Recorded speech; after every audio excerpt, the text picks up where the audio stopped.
Maori, kia orana, glad you could join us on the Pacific Way, bringing you stories that matter to the Pacific people. The sheer remoteness of the Pacific Islands creates the biggest challenge in getting information across to the communities to prepare and respond to impending natural disasters. In the Solomon Islands, several remote communities are being equipped with innovative, yet simple early warning systems to overcome this communication barrier.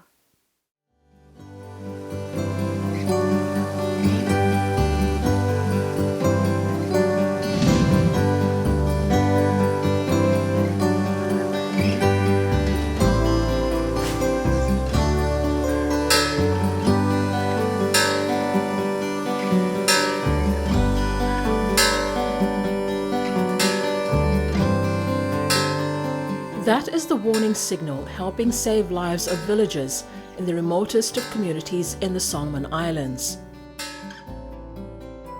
The Solomon Islands is prone to cyclones, flash floods and natural disasters. However, in many remote locations, illegal logging exacerbates the problem, causing unprecedented river flooding. The risk of having, these flash floods late at night when everybody is asleep. And then if you look at the characteristics of our settlements, our communities, most of them built around floodplains because that is where food gardens are very fertile. They provide fertile land and they have really good products coming out from their farms, right? So communities are usually located around riverbanks and floodplains. And so it happened in 2010 when we had a full village in northwest Coral Canal got wiped out. Garanga village in Isabel province, the largest in the Solomons, is one which rates high for risks of flash flooding. As you can see, the geographical view of this place is just susceptible to natural disasters like flooding because of the massive soil erosion from the logging operation. And so the water level is continuing to rise. And so this is what we are saying that this school is vulnerable to natural disasters. Preparing warning now, what's have it taken? A major challenge for the National Disaster Management Office is communicating warning and emergency messages to the rural communities. The Pacific Community, or SPC's Building Safety and Resilience in the Pacific, or BSRP program, and the Solomon Islands NDMO worked in partnership to find an innovative yet simple solution to overcome the communication gap. This concept then has been floating around. How do we get the early warning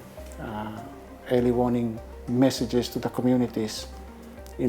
Considering the fact that we don't know how many houses in a village does have transistor radios. So if you use SIBC, the Solomon Island Broadcasting Corporation, as the means to transfer, to disseminate early warning messages, how would you know if they have the radios turned on? So these are the questions that have been going around in our minds. And so this question of the last mile communication is always a challenge for us, has always been a challenge. And so the concept had come up, why don't we bring the last mile to the first mile? So we came up with this really basic, simplified flood gauge.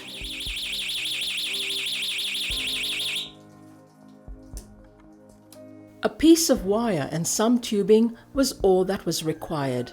Materials readily available in the Solomon Islands. This equipment is a very simple equipment. You can source the materials locally.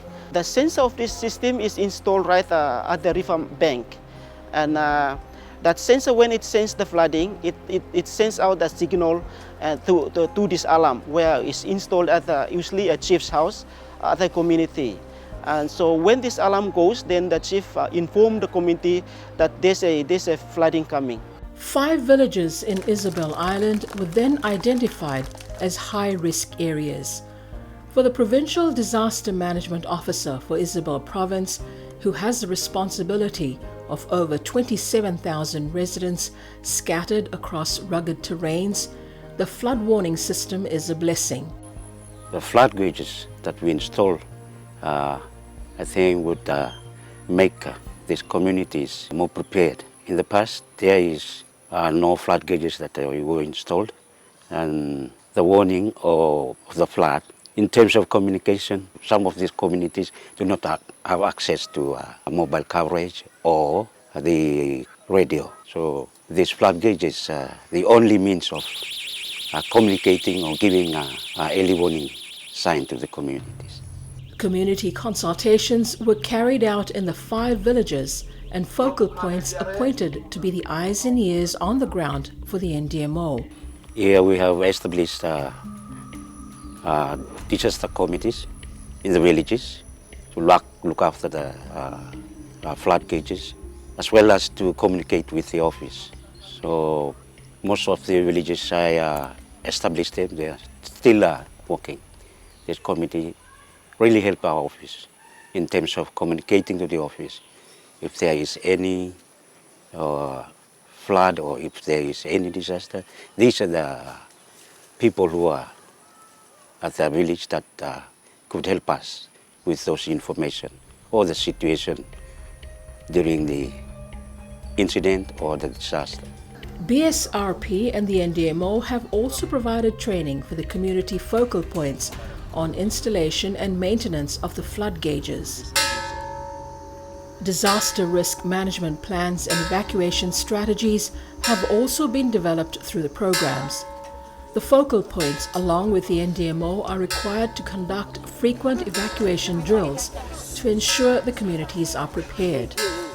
This machine, and when it gets sound, it's not really so loud, so we usually use the bell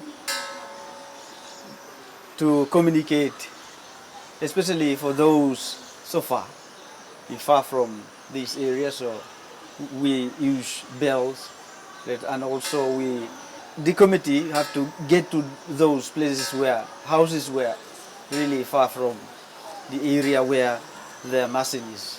The exercise is so very important, and also it's making the people very cooperative in moving when the committee tells them where to go, how to look after each other when the evacuation take place. So I really appreciate the community and also my committee. Communities are taking ownership in caring for the equipment. They know how important it is. At the moment, to be honest for you, we feel that we are safe because people who have installed these flood indicators are specialists, and so whenever the water reaches that level, it gives us a warning that we have to escape to higher ground. So it gives us a chance that we are safe. The newly installed flood gauges ensure that rural and remote communities in the Solomon Islands continue to focus on safety while building resilience to natural disasters. You know, just at the back of your mind that the people are safe, right? Through this initiative, you know that you've actually enabled people to change their mindset and become the first mile in the usually called last mile communication that we've been talking about all these years.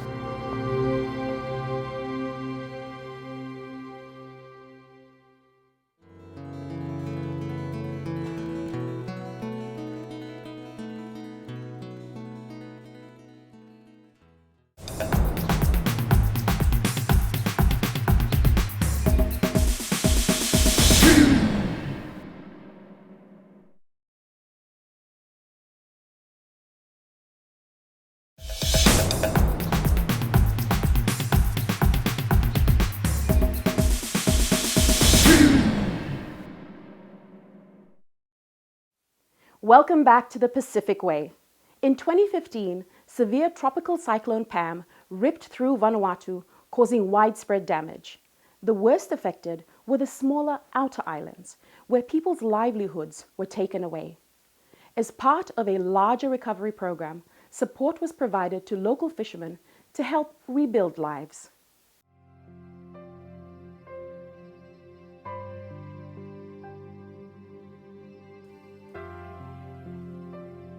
In March 2015, a Category 5 tropical cyclone called Pam hit the Pacific island nation of Vanuatu.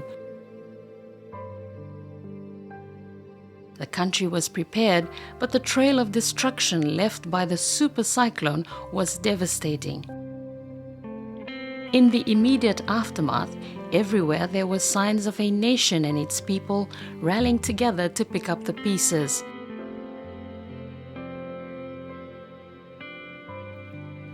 At the Government Fisheries Department in the nation's capital, Port Vila, efforts were quickly mobilized to help those most affected by the cyclone get back on their feet.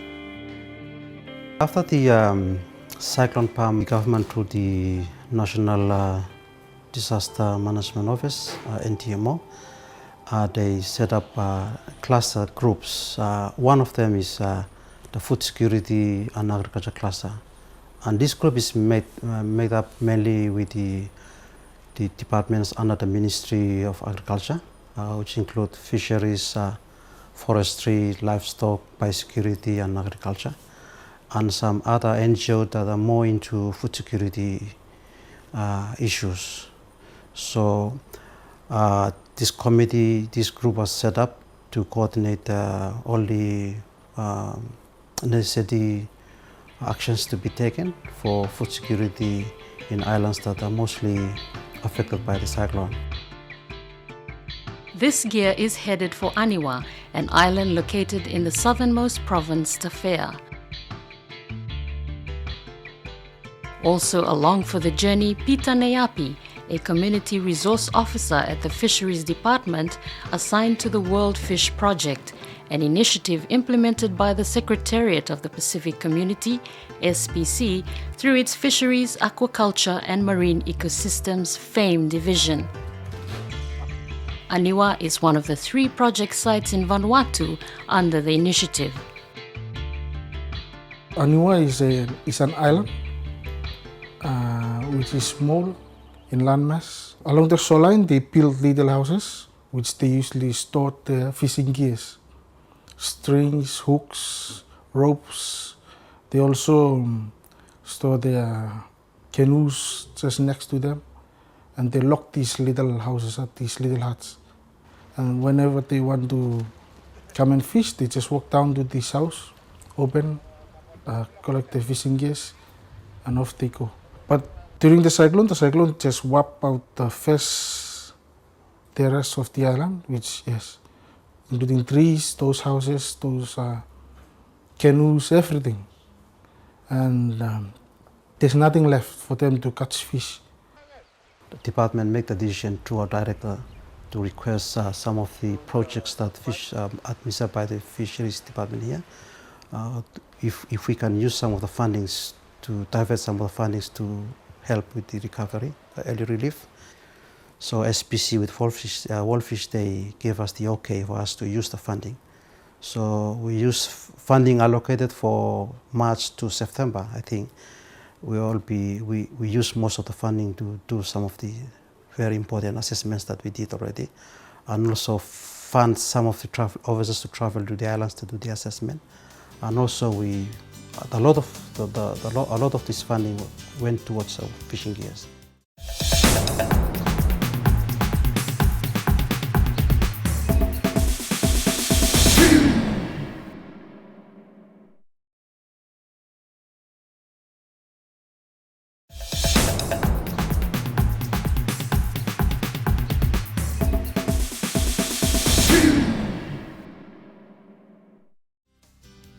The Pacific Community's FAME division assists Pacific Island member countries and territories with information needed to make informed decisions on the management and development of their aquatic resources, and helps to provide the tools as well as strengthen the capacity needed to implement these decisions.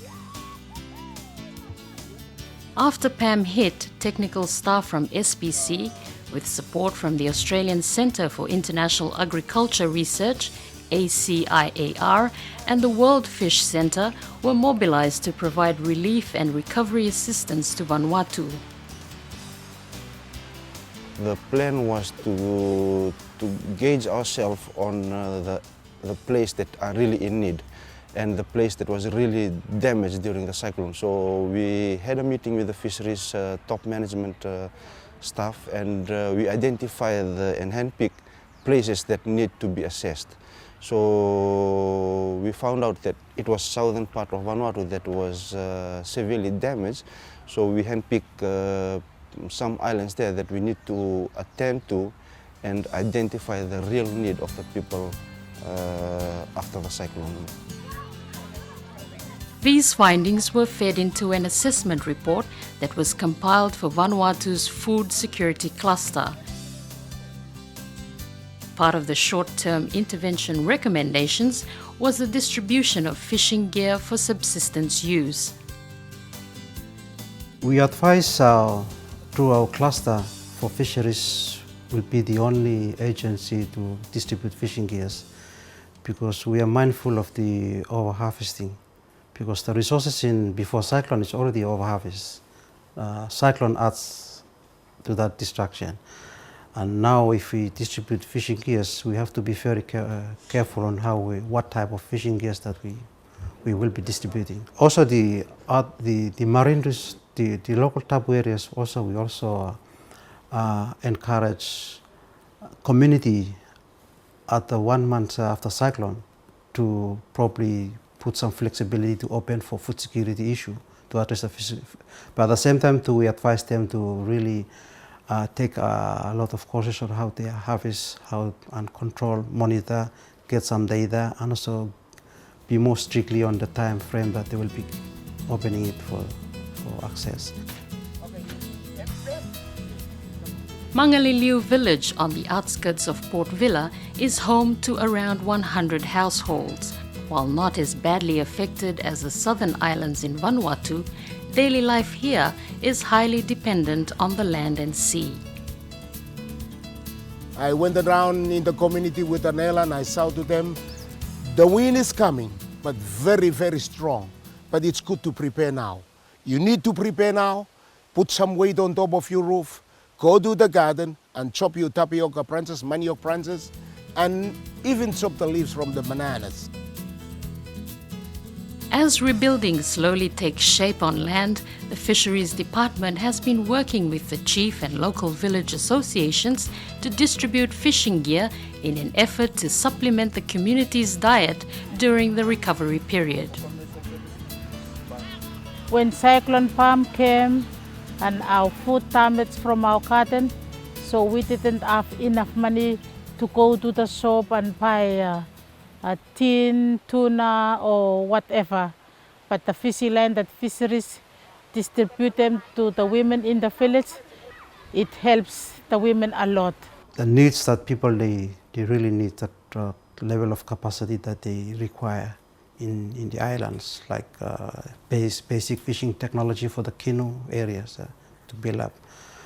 Some communities who are struggling to manage their own tapu areas, some of the basic information that they require. I think some of the very valuable information that we collected. And this is, I think, will form the basis of our next planning for the department as a whole. I think it will give a lot of new direction for us after this cyclone.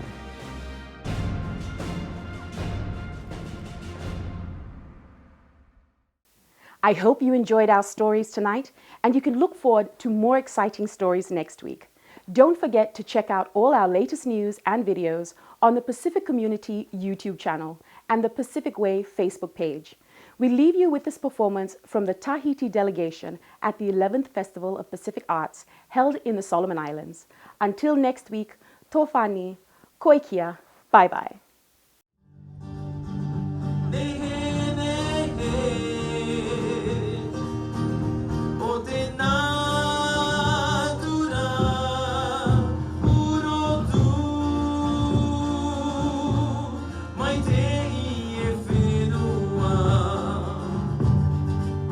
Whenua mo a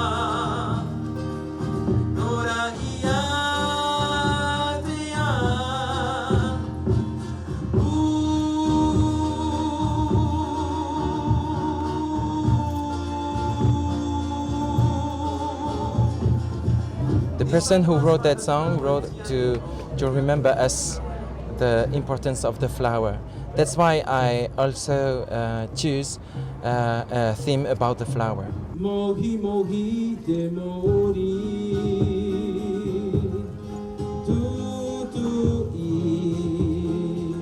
ta piri mai ia u, ta ui here, wa I te mautura wā.